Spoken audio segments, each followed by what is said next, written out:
If you own an investment property in Victoria or if you're a renter, you may have questions in relation to the notices to vacate a property. Now, this does get a little bit technical and there are numerous reasons for notices to vacate, but I want to just focus on three main ones. It's ask a notice to vacate at the end of an initial term, if the owner is selling the property or has sold it, or if the owner is actually moving in. So let's work through a little example and we'll show you how it works.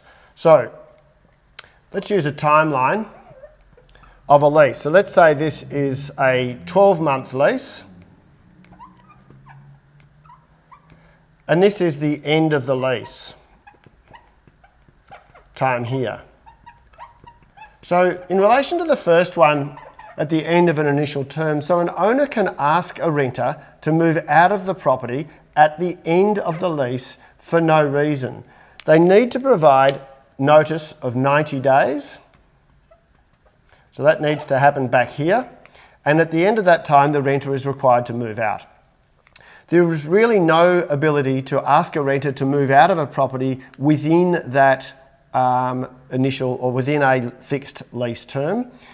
If at this time here a renter takes a new 12-month lease, and this is then at the end of the lease, which is 2 yearly, an owner cannot ask a renter to move out at the end of that term. It's only within the initial term under this first provision. The second reason for asking a renter to move out is if the owner is selling the property. And this requirement, the time for this one is 90 days. The notice period for an owner, if they're selling the property, is 60 days. So this would need to be done 60 days prior to the end of the lease, or if this goes on to a month-to-month lease, so if the property is not on a fixed term lease and just monthly, an owner can ask a renter to move out by providing them with 60 days. Now, the other important thing to remember here is once a renter receives that notice, they can then return what's called return notice and tell the owner that they're actually moving out within 14 days. So if you are selling the property and you want the owner to move out, it's important that everything is ready for that sale to happen. So once the notice of vacate goes to the renter, if they return notice with that 14 days, you're ready to start the marketing.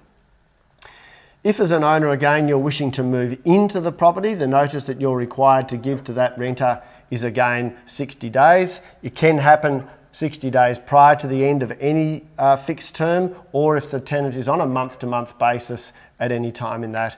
And again, the renter can then provide return notice of 14 days to say that they've found somewhere else to move and they're moving out.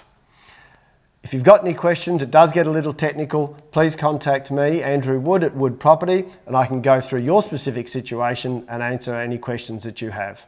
I hope that helps.